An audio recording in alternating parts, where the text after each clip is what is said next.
Thank you. And in the meantime, we have Evelyn joining us and Emily, which is wonderful. So, Emily, thank you so much for taking time joining us. As you can see, we're a small group. That's by design. You've seen us coming to 500. It's always a handful of people. I don't know, Marcus, if we have been at 500 together, or plug and play. These are kind of the two I things. can play. Okay. Yeah. So Emily will introduce herself a little later. We know each other pretty much also from not day one, but I think the second tour we've already been at 500 startups. At least 2015, so at least 5 years of knocking on Emily's doors that, hey, can I come with a group? And it's always um, so energetic and so amazing what she's pulling together, attracting people. So she's really good at bringing the right people on the table. And that's what Emily just did in her social experiment, guess, bringing the right people on the table, having conversations about the future. And I am personally hyper excited about this session because I've been part of the conversation, but you've been part of every conversation. So I'm curious to hear from you. Maybe so you know who you're talking to, a very quick tour de table. I'm going to start with Caro this time. Give us a 2 minutes or 1 minute intro. Yes, hello, Emily. Nice to meet you. My name is Caro. I'm Chilean Italian, grew up in Brazil, like this very international miss. I am a journalist by profession, but I have been in the startup tech scene since I was like 21. I know 500 Startup very well. We have actually invited people from 500 Startup historically because I'm a member of the founder team of Startup Chile, which actually we imitated a lot of things that 500 Startup did. So it's like a really big and important group for me. That's for you to know. And today I manage a consultancy firm, which we help mostly European companies enter the market of Latin America. And I also do content in terms of like columnist podcasts. Great. Martin's next. Nice meeting you. Yeah, hello, I'm Martin from Austria, actually from Carinthia, which is the southern part, and I'm involved since about 10 years in the topic of innovation. And actually I work for a project called Seaport, where we have regularly startup meeting, investor meetings, and such things. Nice. Marcus. Yeah, hi, I'm Marcus, a management partner of Mercury International. We help people grow by achieving their sales target or overachieve their sales target. So I'm passionate about sales and everything around sales, sometimes quite close to marketing. And yeah, that's actually what I'm doing, traveling around, talking with salespeople, coaching salespeople, and do trainings with salespeople. I should definitely book a lesson at you one time. I think there are things that I'm really good at or okay good at, and then there are things I'm really miserable at, and then there is a like miserable verse, and then it's skills. Yeah, feel free. More than happy to chat with you about this. Yeah. We should do this. Evelyn, you're muted. Let me unmute you. Okay. Oh yeah, now you good. Yeah. Hey, I'm Eveline Wandelvogt. I'm from Austria as well. I'm based in Vienna. I'm working at the Austrian Academy of Sciences, and I'm foundress of Exploration Space and coordinator of Exploration Space. This is a space for innovation against the background of digital humanities. And as well, I'm foundress and senior director of the Ars Electronica Research Institute Knowledge for Humanity. And there we are aiming to bridge the gap between academic research on the one hand and applications on the other, as well against the background of open innovation in science and as well looking into social innovation. So we are definitely looking into how can we innovate for the purpose of good. And we are mainly looking into the sustainable development goals to do so. And for sure, as it is based in Ars Electronica, this is mainly acting on the interface of science, technology, and art. And I actually think, I don't know, Martin and Evelyn, if you ever had a chat together, I think you should connect And have Yeah, any we did thoughts? not have a chat, but we No. are kind of always connected via Facebook. On But innovation. not So we really, did not kind really of now, but just get along, but never get into the chat. So I'm happy that you're here. We Definitely. should have a chat on innovation spaces. And we have Florian, who's just joined us as well, which is really nice. A bromance friend of mine. I'm unmuting you. Give us a quick intro who you are. Here I am. Hi. Hi, I'm Florian Brody. I'm based in the San Francisco Bay Area. Hey, Florian, hi. Yes. Hi. And I've been collaborating with Nikki for many, many years on a wide range of projects. I work as a transformational life and leadership coach in the Bay Area and worldwide, and support executives and professionals in their personal development and the development of narratives for innovative companies. And I look forward to the event. So, Em, you know now who you're talking to, a diverse group, everyone somehow involved with community and people. So there is a common Amazing. denominator. I'm passing the virtual mic over to you. This is your stage. And Awesome. We all know how much I love to talk. And since you guys don't know me yet, you'll soon find out. Can everyone hear me okay? Yeah? Yeah. Yeah. Awesome. So thank you, Nikki, so much for inviting me. It's always a great time whenever Nikki's around. I always learn so much from him. So I love being invited to anything he has. So my background is in startup strategy and operations. I'm not sure how much Nikki told you about me, but I've been working with startups for the past too long to date myself. I currently manage operations and strategy for a predictive analytics company. We work with energy utilities. But in my spare time, I do a lot of work with startups. I advise, mentor, consult with. My largest client right now is 500 startups. So I get to fly around the world pre-COVID and teach their startups how to raise money and then what to do with that money once they raise it. But also in my spare time, especially now that I can't travel as much, my friend and I like to do like little projects. So my friend and I ran this social experiment, and I think that's what Nikki wanted me to talk about. And you know, feel free to chime in and you know, cut in whatever and ask any questions. But I'll just give you a little bit of background about what we did, why we did it, and then some of the key learnings we took away from it. And you know, from hearing your backgrounds, I think it would have been really interesting to have all of you in it.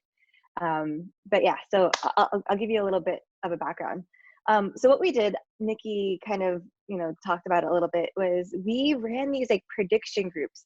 So we had groups of like 5 or 6 people plus my friend Matt Delaney and me, all in a group, just discussing kind of what we thought about the future. So beforehand, what we did is we asked everybody or people that we wanted, you know, what are your top 3 predictions? And that's what we left it at. We didn't give them like any structure. We just said, what are your top 3 predictions? It could be for any amount of time in the future. It could be short term, midterm, long term. It could be about whatever. We just asked that people frame it like there's an X% chance that Y will happen in Z time. And we just let people run with it. And it was really interesting to see what they had to say. We had them submit it via a form, and then based on these responses, we're able to match groups. So who were the participants? We basically just reached out to the best and brightest and most interesting people we knew across, you know, various disciplines, which is of course why I had to invite Nikki. I was like, oh, you need to participate in one of these groups. And that was, we kept it really small in our network because we wanted to make sure that we were able to have interesting discussions. And we wanted to make sure like we could match personalities fairly easily.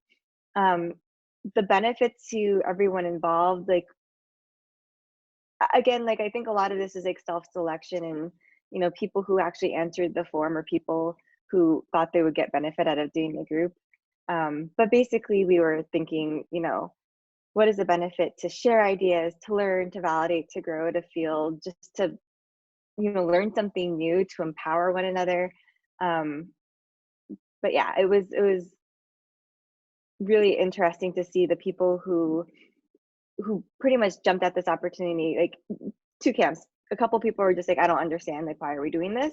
But for the most part, the people we reached out to were just like, oh my goodness, this is amazing. Why did we do this? The whole world was dealt with trauma all at the same time.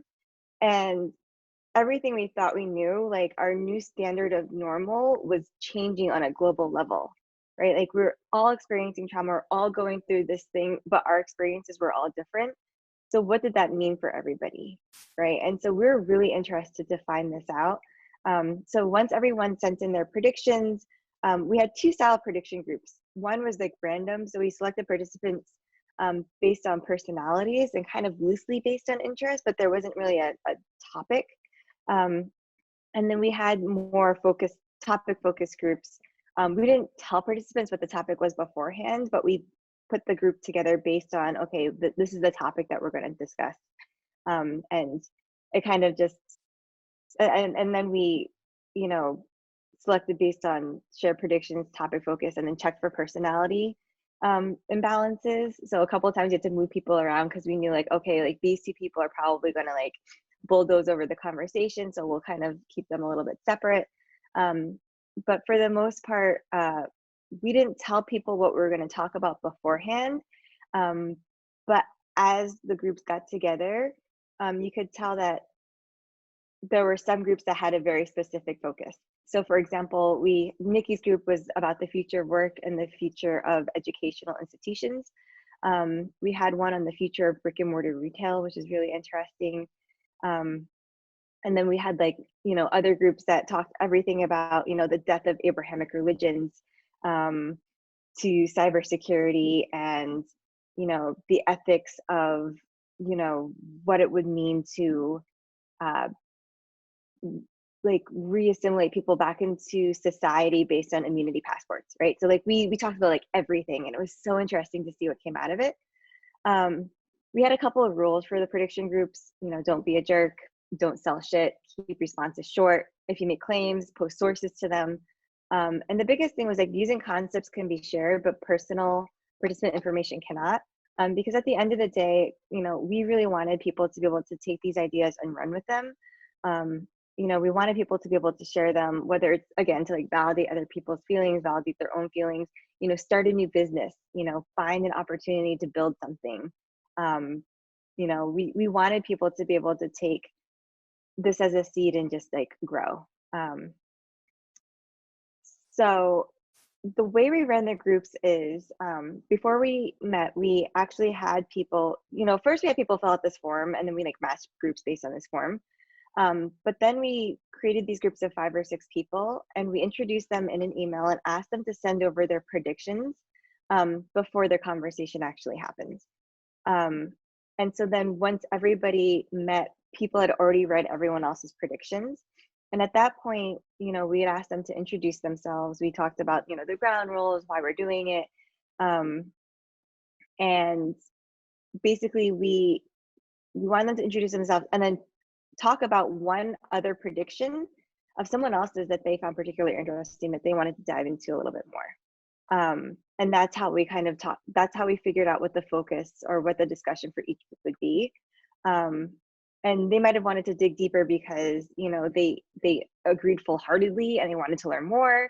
They might have wanted to just learn about a prediction because it was interesting and it's not anything they ever thought about before, or they might wanted to learn a prediction just because, they disagreed with it vehemently, right? So whatever the reason for finding it interesting, they found it interesting and they wanted to talk about it more. And that's basically what provided the basis for our discussions. And then we talked about things. We had a couple prompts that we had just in case, conversations, lagged, but for the most part, we ran out of time and ran over time.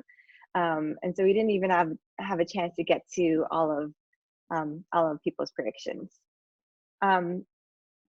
Instead of talking about what the actual predictions are, and again, I'm more than happy to share some of those with you. I wanted to share some of the random learnings that I took away from doing these groups. So I guess the first big thing is no one knows anything at all, except for those select few individuals who are, experts about a very specific thing. but even then, they admit that we don't actually know anything at all. And taking that one step further, we definitely don't know what we don't know. But exploring these ideas, both individually with ourselves and, with others, in these idea exchange sort of groups is a great first step. So I think, like, again, we don't know what we don't know. We don't know what we do know, but it doesn't hurt to start thinking about it and exploring these ideas with other people. And that goes back to another point. So digital salons, so what we realized we're doing after doing a few of these was we're actually doing a digital salon. And we realized that these are incredibly powerful tools that we need to learn how to use effectively. So salons are particularly important. They started back in the 17th, 16th century in Italy, and then became very popular in the 17th and 18th centuries in France, and then in the 20th century, in the US, as a place for idea exchange. And so if there's a way that we can, continue doing these digital salons,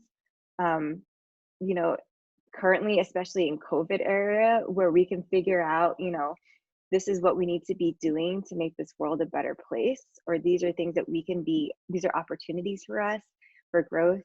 These are ways that we could be mitigating our circumstances. If we can figure out a way to do a digital salon effectively, I think would be awesome. Two, everything we thought we knew is disrupted. So as I said before, we as an entire world are experiencing this trauma on a global level. Like, everything we thought we knew just abruptly changed almost overnight. And we're experiencing the birth and evolution of a whole new normal. So we need to be flexible and adapt, but there are also so many opportunities for growth and innovation. So it's being able to identify what these are that's going to help us, right? So identifying the areas where we need to grow and adapt and be flexible, identifying the areas where we need to be strong and stubborn and this is the path, but also identifying the areas for growth and opportunity. 3, there's going to be a fight to stay relevant on all levels. So from large corporations to independent brands, from university education to institutionalized religion, to government policy, to just even on an individual level, how valuable are we to society? What is our place in society, right? There's going to be this fight to stay relevant through all of this, and there's going to be an increased focus on both differentiation and the value that we bring, again, as a brand, as a corporation, as religion, as an individual, to your work. I think for the importance of empathy through all of these changes, again, we're all experiencing this in different ways, in different forms. We're all impacted in different ways. We're all suffering in different ways. So having empathy now, as we're making decisions that are going to impact society, whether or not we reopen, whether or not we decide to socially distance ourselves, even if we do reopen, whether or not we allow certain people to reassimilate back into society before others. All of these decisions need to be, made with empathy taken into account. There are studies that show the differentiation between a good leader and a great leader is having empathy. And I think being able to understand people's circumstances, there's something to be said about taking data and logic into account, but I think it's so important right now to understand that, people's livelihoods are at stake, and just being able to, take that one step further. I think it was really interesting that, most everyone was interested in what's next for these groups. Most everyone wanted to participate in future groups. We got emails back saying, hey, we would love to participate again. If you're doing another one, please invite me back. To the point where people were like, can I take notes? I won't even participate. Let me just sit in and listen. We had people asking, can we make these public Zoom groups and just have a bunch of people watching it? Can we create a podcast out of it? What we essentially ended up doing was just taking notes and then sharing them out with the rest of the groups. And Nikki, I do owe more notes after, but we just got overwhelmed with groups that we weren't able to stay on top of it. But, you know, it was the reception, especially for people who thought it was important and interesting, was just phenomenal. Unfortunately, there was just no easy way to scale doing it, short of, you know, having other people moderate groups and take notes. But we thought it was really important to have like good groups of people together, because I think the makeup of the group was really important. Making sure that we had people who were comfortable talking and actually had impactful and interesting things to say. And I think anyone can have something interesting, impactful to say. It's just whether or not people choose to, you know, share anything meaningful. And I think the other really interesting thing is that we're seeing some of these predictions play out in real time now. For example, like events have been canceled indefinitely. You know, Twitter said that all employees can be remote indefinitely. Some countries are already issuing immunity passports. Like these are predictions that people have said, like short-term predictions. And it's really interesting to see how they're playing out. And no matter what, again, going back to the types of participants we had, you know, some participants like tangible, like this is the state of the world, this is where it's going to be, this is how we can best mitigate for any changes. And some of the participants really liked, you know, more theoretical, out there, you know, philosophical discussions. But no matter what, we always tried to bring it back to, okay, so now what? You know, what does that mean? And what are the opportunities? What can we be doing to mitigate? Like, what, like, even philosophically, what does that mean for us now? Like, what should we be doing now? If it's something that's going to impact us in the future, what are the things that we need to do to be able to more safely or more effectively get to that feature or even avoid that feature? So I think those are the biggest takeaways for us was, you know, we don't know what we don't know. We don't know what we do know. But, you know, let's start these groups. Let's identify areas for growth, for opportunity. Let's be resilient. Let's have empathy. Again, you know, one of my predictions, I think mental health is going to be impacted on a global level. You know, mental health is still a big thing in general, but I think it's something that we need to pay more attention to and address head on. And hopefully, silver lining is this will be a catalyst for, you know, implementing more programs and making it less taboo to talk about. You know, just, yeah, I think those are the big takeaways. Can I ask you something, Emily? Because you yeah, said of course. it's hard to be bigger than the group that you've established because you can only do so much, but you can actually expand this indefinitely because you can just invite other to do the same. Right? We're 7 people in the room. One of us has done this, so 6 others can do this. Like ask people questions and invite little salons about questions about the future. So one thing is, and that's, I have to admit, it's part of my curiosity, is yes, what are the predictions? But another thing is truly the algorithm of such an experiment, right? What do you start with? How do you phrase questions? I think it's very important to find good predictions if you know how to phrase questions, that they don't have an answer embedded at the same time. So it's kind of a direct but open question at the same time. Okay, so I'll go into some of the predictions, but one of the things that I wanted to take away from like key value from the predictions was like, what does this mean for you guys specifically in this group? So I think the big thing is that we came to, at least for me, was just like, where can you provide true value and what specific need are you solving for? So whether you're in sales, whether you're trying to solve sustainability goals, whether you know, you're working for a corporation, I think it's really imperative at this point is like, what product or service are you offering as a company?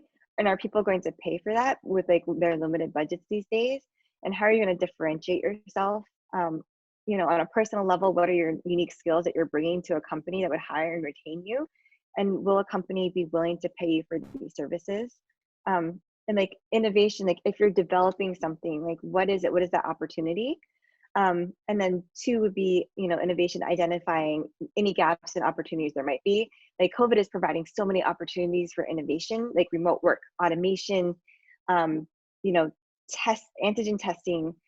We're, again, as I mentioned, like we're facing a new normal. So again, like what products and services can you provide to mitigate or benefit, you know, this new normal? And as an example, like Amazon, you know, Bezos told investors, and I can share this article later, and I'm going to read this.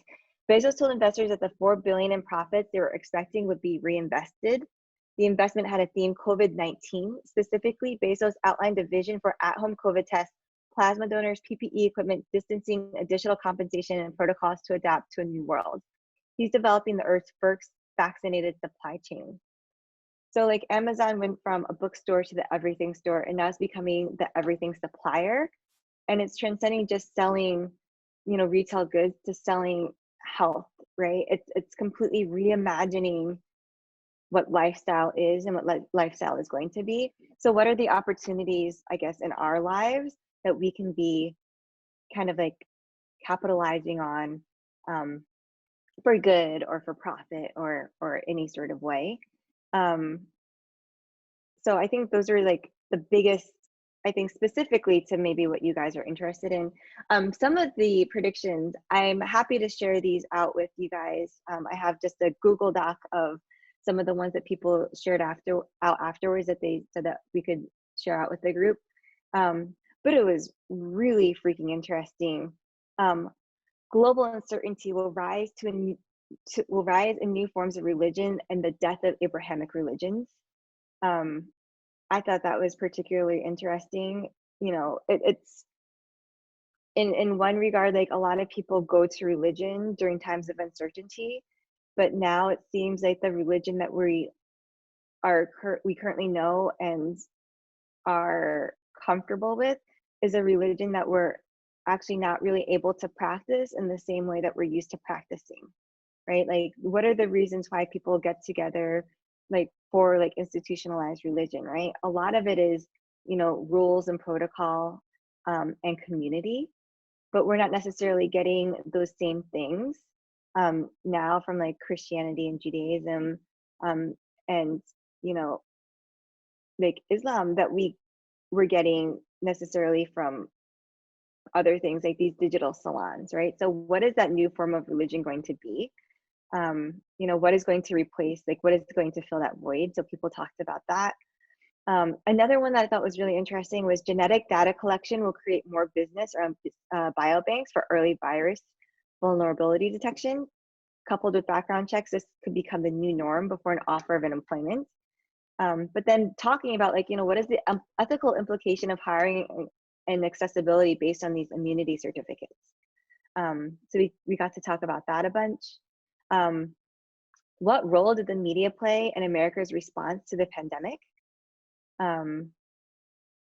Another one that I had was China will overtake the US to become the next global leader. And so we talked about what leadership is and what power is, you know, inherent versus perceived.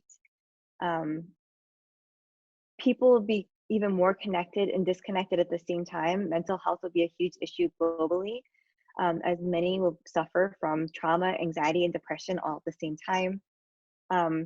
One guy talked about the entire group dies in less than 70 years. And so some people talked about, you know, there are going to be so many body modifications that, you know, altered bodies are going to overtake, you know, the human ability in the Olympics within the next like 20, 50 years.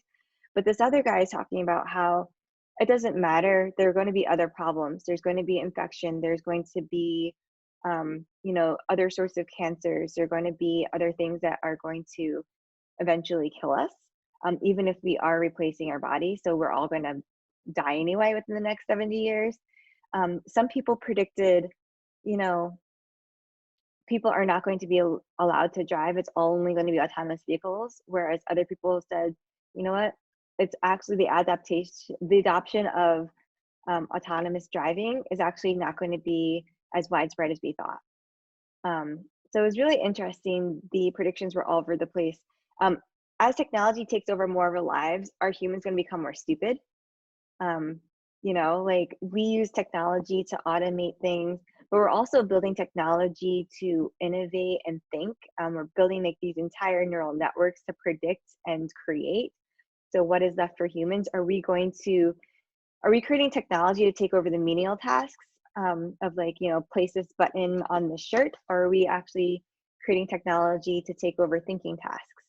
You know, and what does that mean for humans?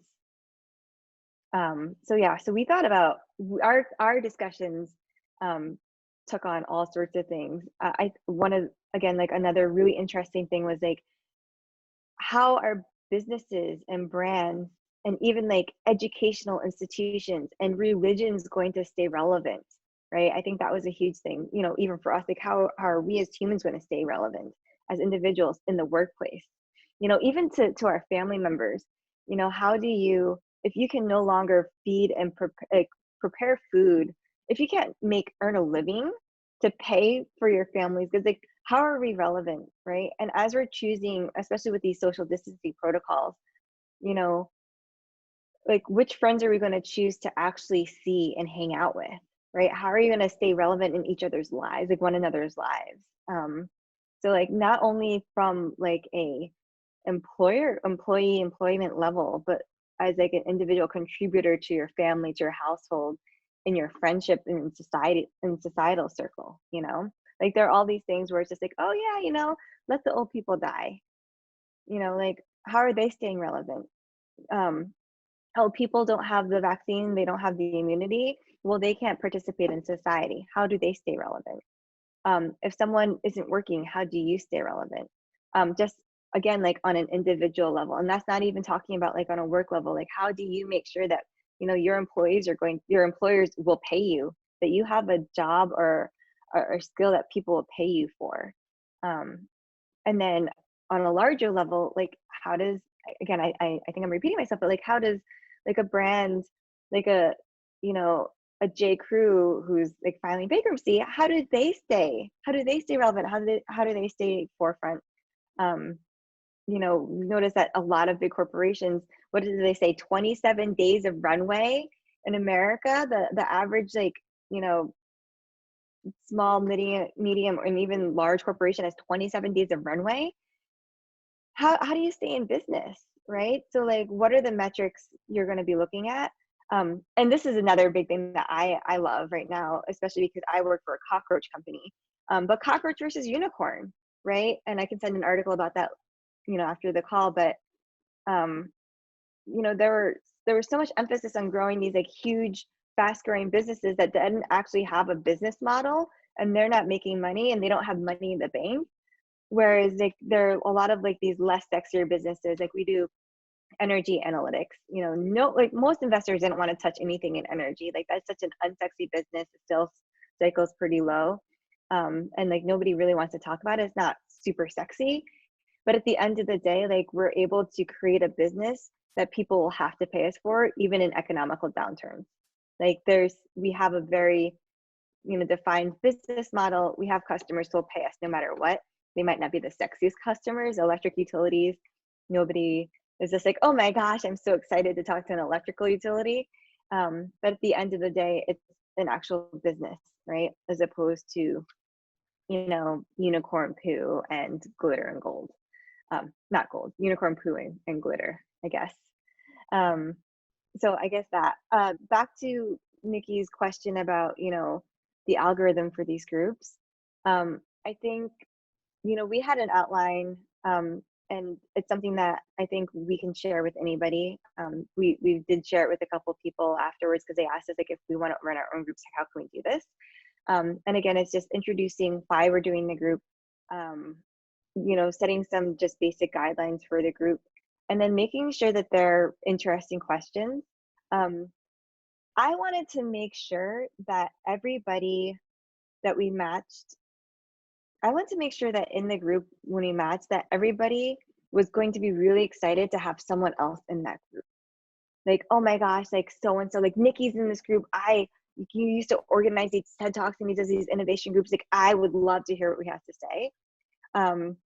Versus, you know, the former CMO of Lazada Group, which was Alibaba's largest acquisition, was in one of the, you know, branding groups, right? Like the future of, like, what is the future of society, right? Versus another person who is like in e-commerce at, you know, Walmart.com, you know, talking about, you know, what is the future of like retail? You know, what are, you know, big corporations like Walmart going to do? Like, what are their strategies going forward? So like making sure that everyone had someone else in the group that they would be really interested in talking to. But we could actually, I think one of the ways that we could actually make that a little bit easier, because before we were just doing it based on like, you know, backgrounds and, you know, interests and expertise.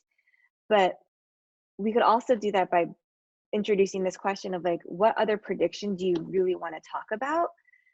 Because no matter what, then people are interested in at least finding out about that prediction and being able, no matter who's saying it, being able to talk about that more in detail. So I think that's interesting. I think being able to get people in the group who have interesting things to say, having experts in the field, I think is really important because they actually have, you know, data to back up what they're talking about. But just having people, you know, shoot off questions, I think is also, like, even if you're maybe not the smartest person in the room, just having an interesting idea, you know, to share, I think is a great start, right? I love being the dumbest person in the room because there's so much to learn from everybody else. I have another Not great for the ego, but definitely great for you know, mind. Yeah, go. Gordon Moore, when he coined something that has later been called the Moore's Law, said it's not a prediction, it's self-fulfilling prophecy. Now we're talking about predictions with, and you had the conversation about predictions with people who basically probably, or maybe being part of working on what they're talking about. So how much can a conversation about predictions turn into not being a prediction, but actually self-fulfilling prophecy because the conversation extracts something that we need to push or pursue? I mean, I think oftentimes, right? So, you know, a lot of our questions, like a few of our topics were actually about, you know, the future of work, or the future of brick and mortar retail. I think those are probably, and then one was just like the impact on, you know, identity, whether it's personal identity, brand identity, societal identity. You know, I think those three topics were my favorites because they had very practical implications of like what we can and should be doing to mitigate for it. So yes, self-fulfilling prophecy because you know, these are people who are in the thick of things, who are seeing it as it unfolds. But like these are opportunities for growth, right? These are opportunities for being flexible, for adapting, for creating new technologies and solutions to solve for these things. So yeah, in a lot of ways, yes, it can be a self-fulfilling prophecy, but some of these should be fulfilled, right? And some of these are going to happen whether or not like we prophesize them, and it's better to be prepared, whether it's to mitigate or benefit from, for sure. That's cool for you because we have 20 minutes to go. I don't know what your agenda is, what you'd like to share. So it's your controls, but also keep in mind that I would like to make this kind of an open conversation. So I had some questions for everybody. All right. Yeah. So, I mean, so what are we, so I guess the first question for you guys are, what are opportunities for growth that you see because of COVID and innovation, or what value do you think you or companies can provide?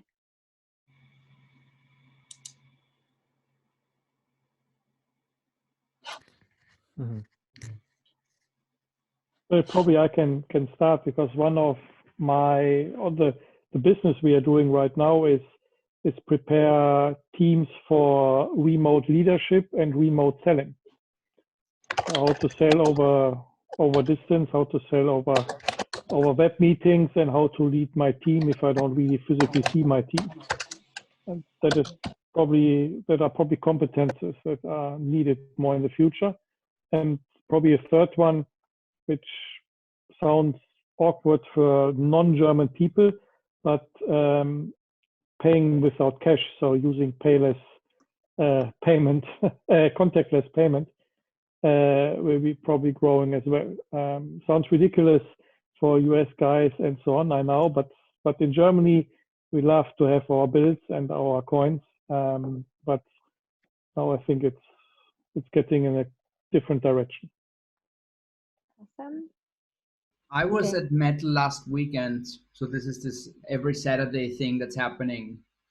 And I think it was last Saturday where someone said, "This is not a crisis. This is a template on how we behave when things change." Because it's payday, right? We always knew that humans don't change before it hurts enough.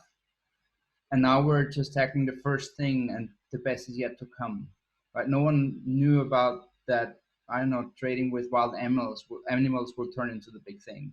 There are so many more things we are aware about. So what's happening right now is just a template on how we behave during such an era, which also brings up the question to me that I have, and I don't know if anyone has an answer, is actually anyone capturing, recording, monitoring, documenting, bringing together, extracting what the world is doing right now? Wait, what you mean? What is happening around the world? What you mean? What the world is doing right now? Well, there are regulatories, right? So governments make decisions. They change laws.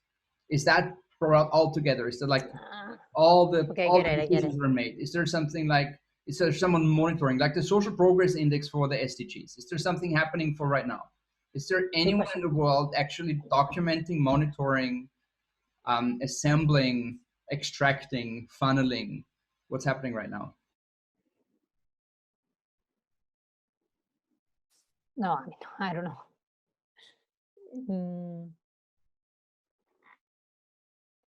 Yeah, I mean, regarding science, there are various repositories that are collecting data, and I do not know how far they are going and what data is. It would not be an index, but you could create indices out of that, and you could look into that. So probably that is why, or how I could come back to your question. We started with several piloting projects related to COVID-19 and looking into data sets. For example, we were looking into a biocultural diversity index that we have developed as well.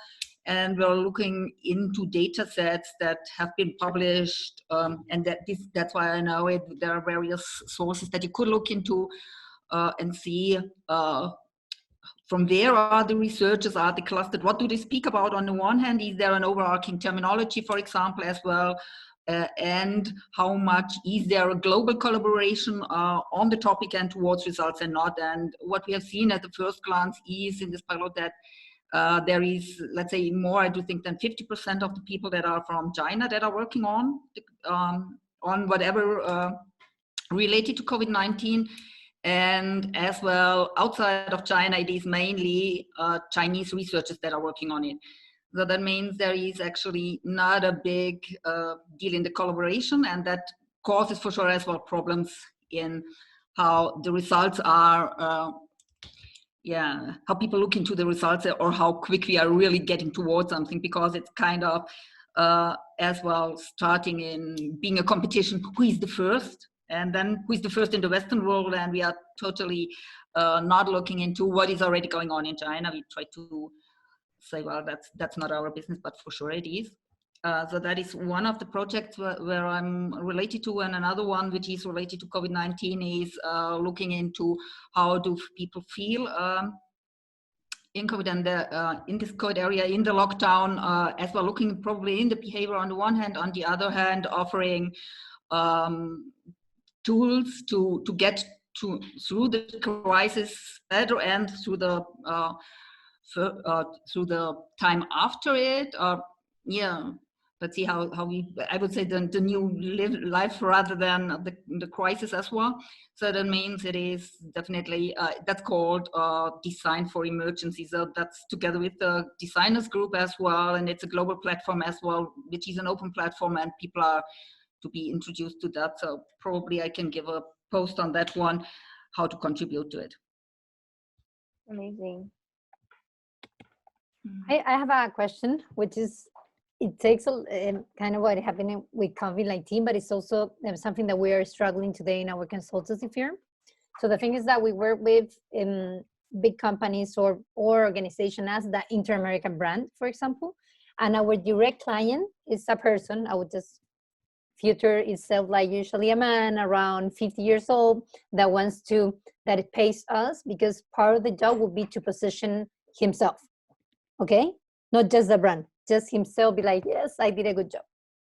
So most of our clients, not all of them, are from that background. And we believe, we just have like a feeling that after this COVID-19, and we hope it's like that, this profile of our client may change, because we believe that this person as a human may be like, oh, maybe I should worry about other thing and not just about like my ego. And this amount of money which I'm paying these guys, maybe I should share it with something else, or I should ask them to position myself as a chain maker, or actually, or I say a real person that is willing to communicate something that is real, that is true for himself. So this is just an assumption, but we have just been discussing this last week a lot, to see how we target and how we change the messaging, for example, in our own website, you know, which I am happy to, because of course, I don't want to, it's better to have that kind of people. I don't want to like position the other kind of guys. And we don't sell it to a person, we sell it to organization, but at the end, it most of the time happen that in the organization, you are forced to position X person, because usually he is not just because I'm not defending women, it's just my experience. Usually it's a man, and they push you to be like, no, I want to talk about this and show myself as the best of the best. Do you have the feeling? Have you seen that? And how do you deal with this, like, you know, like personal identity, when a brand hire you, a personal identity of the person that hires you and the brand? Look, I'm sorry, I'm not that clear with my question, but I just want you to feel kind of what I'm seeing, this change that is happening today. Nikki, did you want to go first? No, go ahead. So I think what you're asking is there going to be a change in the type of consumer who would be using your services? So instead of, you know, making the individual kind of look amazing within the corporation, instead hopefully providing larger value outside of just themselves. Yes. So I think there's going to be a mix. It's a mixed bag, right? Because at the end of the day, I think people are still in, like, a lot of people are dealing with this in different ways. And so a lot of people are still in scared mode. And scared mode is, okay, I need to do everything for myself and for my family and for my livelihood, so that my status quo is not too disrupted. And in that sense, like, they might feel the need to, again, like, show how great they are to protect their own job. That being said, if they are not providing actual value to the company and to the brand, and that brand is not providing value to the final client, then they're not going to stay in business. And so I think if you can position it in such a way that, like, you need to stay relevant, you brand, you individual, you need to provide value, like a very tangible, quantifiable value to the end consumer, and consumer being either the company you work for or the consumer of that company.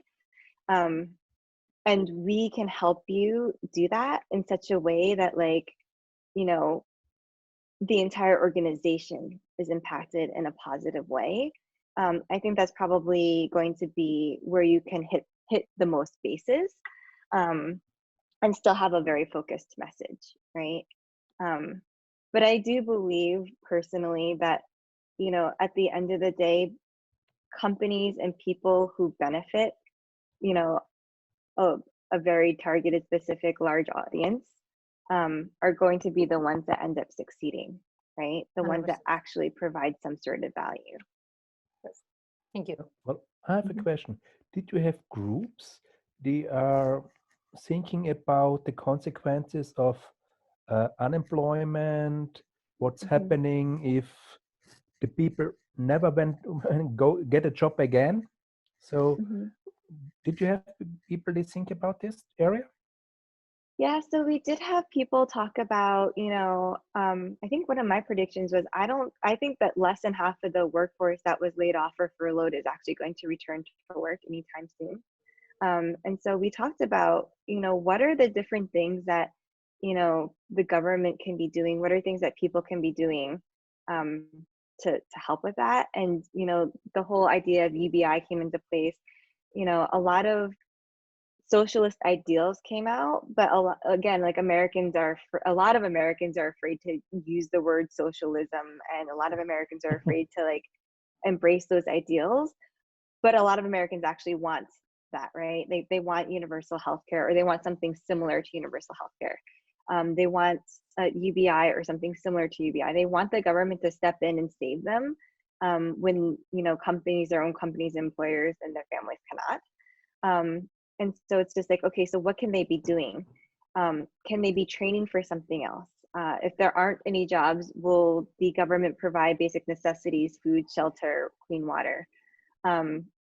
Is education going to become free, both because people don't see the benefit in paying for it, and also because people realize that maybe we need to learn other skills? What type of new jobs are going to arise from this, right? I think there might be a lot of like miniature consultancies, like one-on-one independent businesses sprouting up. So whoever's going to win in that space, where anyone can have their own virtual consultancy and share their expertise, I think is going to win. People who are able to monetize, like live stream, I think they're going to win too, right? So people who have a skill that they can monetize without necessarily working for a large corporation or being in person. I think those sorts of things. What other types of what are the jobs that are going to be replacing us? Like, how can you be providing benefit there? Like, can you start building the automation tools? Can you start building algorithms that are eventually going to replace us, right? So like trying to figure out what sorts of jobs are going to be hiring. But yeah, I think the fact that like a lot of people are going to be and remain unemployed is huge. And so, so on an individual level, like what can you do to make yourself more marketable? But on like, societal level, what programs are going to have to be put in place so that our entire economy doesn't collapse and we don't all become homeless. Yeah, but have there been any predictions about a jobless society? A shopless society. Jobless. Jobless, yes. So a couple people talked about bartering goods as opposed to paying for goods.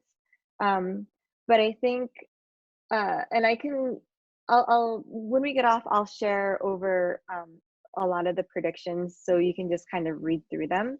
And I can also share some of the notes from our calls. Again, like not all of the notes from all the calls because we just haven't gotten to those.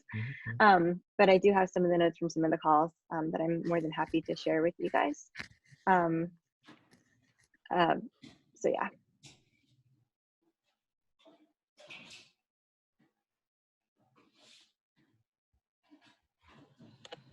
My note. Any more questions from you guys to Emily about specific predictions, about how to start a community of asking the right question?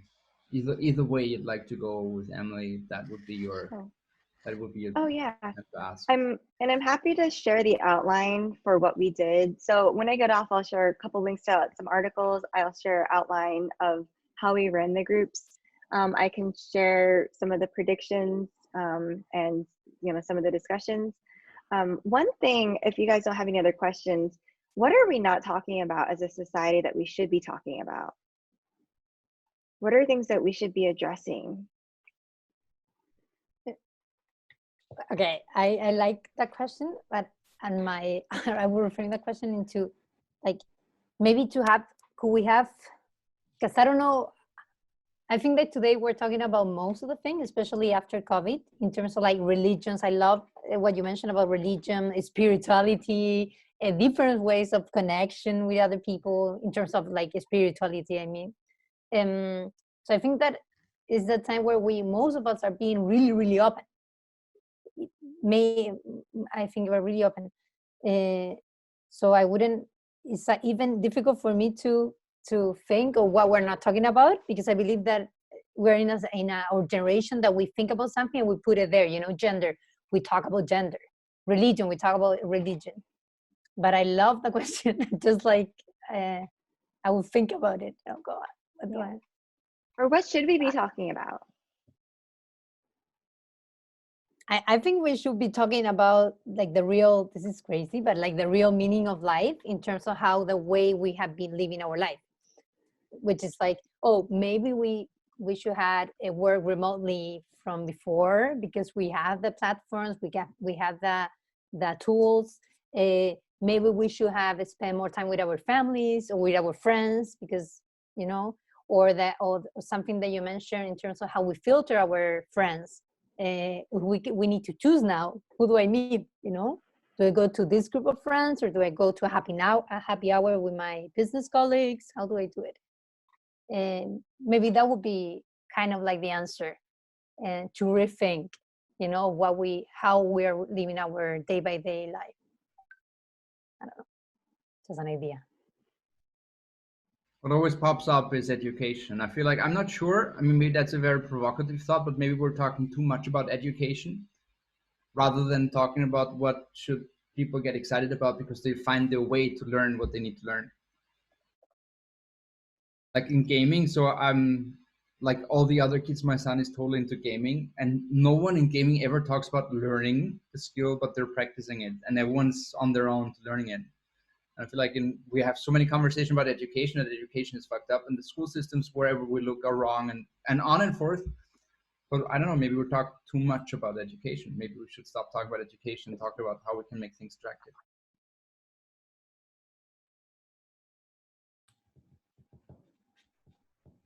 One more question, 2 minutes to go. Oh. Anyone?